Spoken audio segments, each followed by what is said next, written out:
La minería ha sido desde la colonia el vehículo de la economía altoperana con el mercado internacional.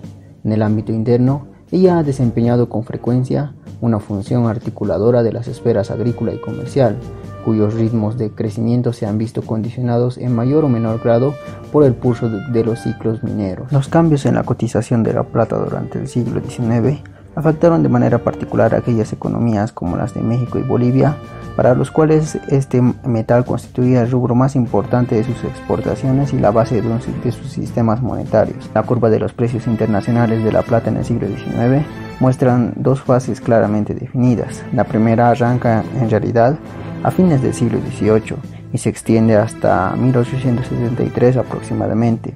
Durante ese primer ciclo, la cotización internacional de la plata alcanza índices elevados y acusa un alto grado de estabilidad, al punto que las fluctuaciones del precio son prácticamente imperceptibles. La segunda fase se inicia en 1873 y concluye con la Primera Guerra Mundial en 1914. Durante este ciclo se nota la crisis de los precios. En esta sección trataremos de identificar las causas de estos desequilibrios atendiendo a la estructura de la demanda y el ritmo de la producción de la plata a nivel mundial durante el siglo XIX. La producción mundial de la plata durante la primera mitad del siglo XIX se mantuvo relativamente estacionaria. La curva de producción señala un marcado descenso entre 1810 y 1820, consecuencia de las luchas de independencia en el área latinoamericana. Terminadas las guerras, se observa un ascenso muy lento, de tal manera que recién en 1850 el volumen de la producción alcanza niveles de principios de siglo. Las zonas argentíferas tradicionales de México y Perú continuaron siendo en buena medida las principales proveedoras de este metal, y entre ellas Zacatecas fue la que más contribuyó a la leve recuperación que se advierte en esta fase. El precio de la plata en esta época se mantuvo alto y su valor con relación al oro permaneció relativamente estable. A promediar la primera mitad del siglo XIX, los descubrimientos de oro en California y Australia provocaron los primeros cambios de importancia en la demanda monetaria de la plata. La producción de oro aumentó entre 1851 y 1861 hasta en un 250% respecto al decenio anterior. La mayor parte del oro australiano se exportó a Europa, mientras que el oro de California se dirigió hacia los centros comerciales de Nueva York, Londres y Nueva Orleans. La abundancia de oro determinó que algunos países europeos y en primer grado los Estados Unidos prefiriesen este metal como un medio de intercambio en lugar de la plata. La plata, desplazada de la circulación, tomó el camino de Oriente, donde fue a llenar las necesidades del comercio europeo con esa región. En este periodo, la China y la India absorbían por sí solos la mayor parte de la demanda mundial de plata. Entre 1850 y 1860, la cantidad de plata exportada a esos dos países superó hasta un 15% el valor de la producción mundial de esos años. Pese a la contracción que experimentó la demanda monetaria de la plata en Occidente, el precio de las mismas permaneció estable, debido en parte al poco aumento de la producción argentífera y a la gran expansión del comercio con el Oriente. El valor de la plata con relación al oro experimentó más bien un pequeño repunte. A partir de 1860 esta situación comenzó a cambiar dramáticamente. En primer término, la producción de plata norteamericana adquirió una importancia inusitada, gracias a los descubrimientos de Comstock Lowell en 1859. La producción de los Estados Unidos, que hasta entonces había sido prácticamente nula, ascendió súbitamente hasta llegar a representar el 16% de la producción mundial entre 1861 y 1865 y el 22% entre 1866 y 1870. En la década de 1870, el incremento extraordinario de la producción californiana y los cambios que se suceden en la política monetaria internacional terminan por desatar una de las crisis más graves en los precios de la plata, la cual se prolongará en el resto de un siglo. En 1873, por otra parte, el gobierno alemán, que ya había adoptado el patrón de oro en 1871, comenzó a vender inmensas cantidades de plata provenientes de la fundación de sus monedas retiradas de circulación entre 1873 y 1879. El mismo año de 1873, Noruega, Dinamarca, Suecia, países económicamente dependientes de Alemania, abandonaron el patrón de la plata y organizaron la Unión Monetaria Escandinava sobre la base del oro.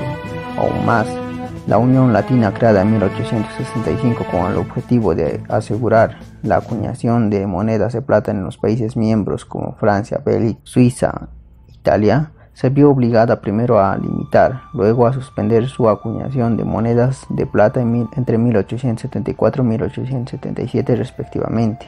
Al finalizar la década de 1870, el patrón de oro ya era la base de los sistemas monetarios de Alemania, Inglaterra y la Unión Escandinava.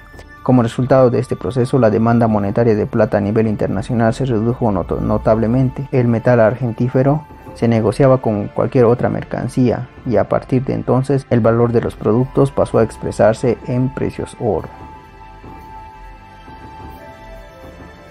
La evolución de la minería boliviana de la plata durante el siglo XIX revela la existencia de dos fases definidas, una de contracción o estancamiento entre 1810 y 1873 y otra de notable crecimiento y auge entre 1873 y 1900.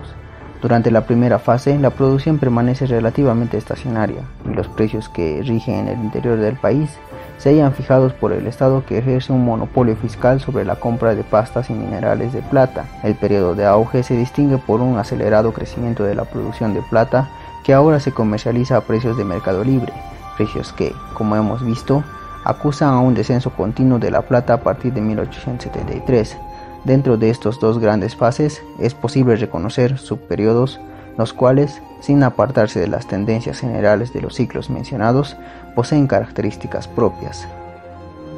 La primera etapa, que la denominaremos regresiva, se extiende de 1810 hasta 1830 aproximadamente. El panorama minero era entonces francamente desolador. El impacto destructivo de las guerras de independencia sobre el sector minero fue amplio y profundo. José María D'Alense nos habla, por ejemplo, que había 1.800 minas abandonadas en Potosí y sus cercanías, 1.519 en Porco y muchas más en la región de Chichas. La exactitud de estas cifras no interesa mayormente.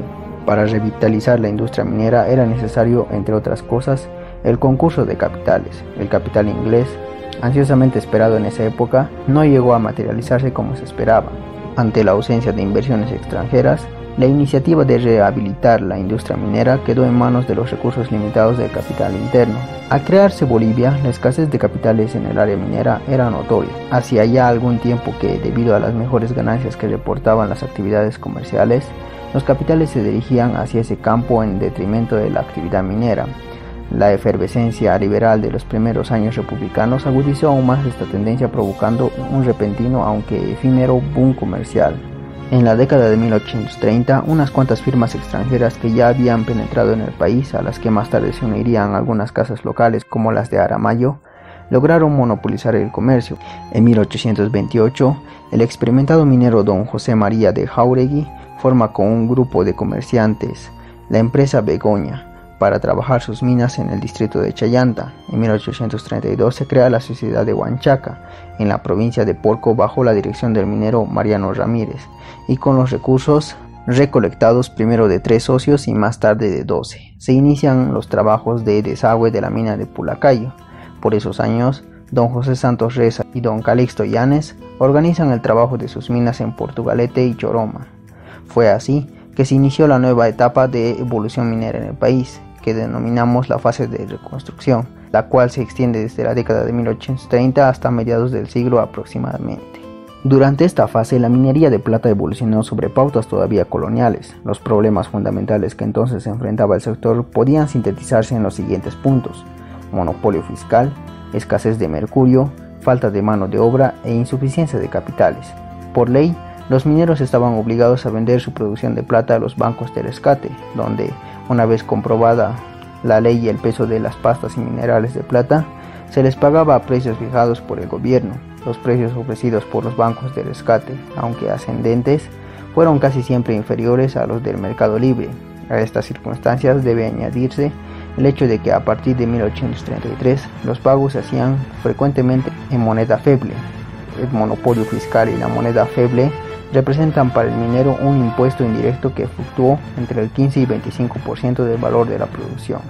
El contrabando, en ese sentido, es que floreció como un medio para contrarrestar esas desventajas. La escasez de mercurio y su elevado precio también frenaron el crecimiento de la producción de plata durante el periodo de reconstrucción. En la época colonial, por ejemplo, la corona española era la que aseguraba el suministro del azogue a los distritos mineros a través del monopolio real que ejercía sobre este elemento. La minería altoperuana se abastecía en aquella época de mercurio que llegaba de Huancavelica. El abastecimiento de mercurio se volvió sumamente precario al punto que entre 1826 y 1827 la mitad de las minas bolivianas suspendieron sus operaciones por ausencia casi total del azogue. Los trabajos de explotación de Huancavelica se hallaron prácticamente paralizados y la producción de esa zona no alcanzaba a satisfacer ni siquiera las necesidades de la minería peruana. El gobierno trató de solucionar esta situación por diversos mecanismos, promoviendo la formación de compañías interesadas en descubrir y explotar depósitos mercuriales, realizando contratos con comerciantes particulares para el suministro de mercurio a los bancos de rescate y eliminando los aranceles para su libre importación. El impacto de estas medidas fue, sin embargo, muy relativo. Los precios del mercurio permanecieron altos durante la fase de reconstrucción. Al promediar la primera mitad del siglo, un factor externo, el descubrimiento de los riquísimos yacimientos mercuriales en California, vino a modificar sustancialmente este cuadro. El problema de la mano de obra fue otra de las preocupaciones constantes durante el periodo de reconstrucción. La abolición del sistema de la mita, que ya había perdido importancia hacia finales de la colonia, aparece como uno de los factores determinantes de la escasez de trabajadores. Los mineros se quejaban frecuentemente de la falta de mano de obra y del carácter irregular de la oferta en minas e ingenios. El problema no radicaba únicamente en el reducido número de trabajadores dedicados a la actividad minera en un determinado momento, sino también en las variaciones que se advierten en el volumen de la fuerza laboral en distintas épocas del año. La reconstrucción de socavones e ingenios, anegados o destruidos durante las guerras de independencia, era una tarea que demandaba considerables gastos. Para llevar a cabo esas obras en un periodo de tiempo relativamente corto, se hacía necesario utilizar maquinaria cuya adquisición requería importantes sumas de capital. La insuficiencia del capital interno, por el contrario, obliga a que las obras de reconstrucción tomasen mucho tiempo y las inversiones, aunque menores, debían esperar muchos años antes de que pudiesen percibir ganancias. Pocos fueron los mineros que lograron sobreponerse a tan adversas condiciones. En 1856, la sociedad de Huanchaca, después de 24 años de actividad durante los cuales se llevaron a cabo el desagüe de la mina de Pulacayo y la reconstrucción del abastecimiento de beneficio con un costo de 180,000 pesos, todavía no había podido distribuir un solo dividendo entre sus asociados. Presionado por los gastos, Ramírez entregó la dirección de la sociedad minera a don Aniceto Arce, quien compró parte de la empresa por 40,000 pesos y tomó el resto de las propiedades en arrendamiento. En 1852, la sociedad de Mariano Costas sufrió un terrible quiebre que lo obligó a vender sus intereses para pagar a sus acreedores. En 1850, las propiedades de Bautista Palermo pasaron a manos de la familia Aramayo. En Portugalete, la sociedad de Calixto Llanes y José de la Reza, dueña de los establecimientos metalúrgicos de Sorocaya y Guadalupe, perdió sus propiedades porque no consiguió pagar las deudas contraídas con don Gregorio Pacheco, quien actuaba como comerciante habilitador de esos distritos mineros. En 1855, la sociedad cedió parte de sus pertenencias a cambio de 10,000 pesos que debía, y el resto fue comprado por la compañía organizada por Pacheco. Al iniciarse la década de 1860, los centros mineros más importantes se hallaban en manos de una nueva élite minera. Comenzaba a perfilarse entonces una nueva etapa en la evolución minera del país. Los límites cronológicos de la fase de transición 1850 y 1872 lo marcan por un lado el surgimiento de una nueva élite minera y el descenso de los precios del mercurio a mediados del siglo, y por otro, la introducción de inversiones extranjeras en el sector minero, la eliminación de monopolio fiscal sobre las pastas de minerales de plata y finalmente el inicio de la crisis de los precios de este metal. La nueva élite, familiarizada con los adelantos realizados en materia metalúrgica, introdujo una serie de innovaciones importantes en sus propias empresas. Con este objetivo, fueron contratados los servicios de ingenieros, técnicos y administradores extranjeros.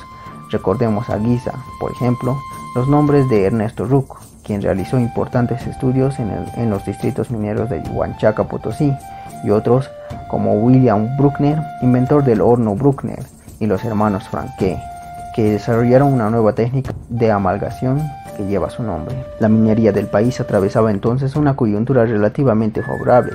Por una parte, ya hemos dicho El descenso de los precios del mercurio abarató los costos de producción y permitió el funcionamiento regular de los centros de beneficio. Por otro lado, los trabajos de desagüe, limpieza y reconstrucción de socavones llevados a cabo durante la fase anterior se hallaban virtualmente concluidos.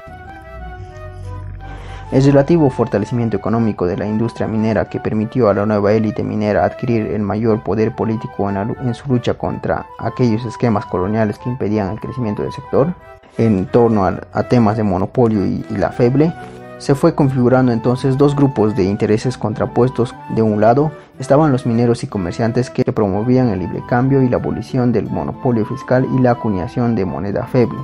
Del otro, los intereses del sector textil, apoyados por los gremios artesanales, cuya producción se orientaba al reducido mercado interno.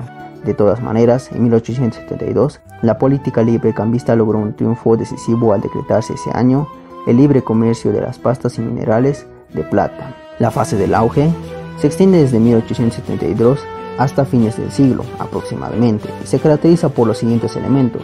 Primero, participación creciente de inversiones extranjeras en el sector minero, particularmente en la compañía Huanchaca, que llegará a ser una de las empresas productoras de plata más importantes del mundo. Segundo, descenso continuo de los precios internacionales de la plata. Tercero, aumento acelerado de la producción argentífera hasta finales de la década del siglo. Después, en 1895, la producción baja rápidamente al iniciarse el siglo XX. Ya son la goma y el estaño los rubros más importantes de las exportaciones bolivianas.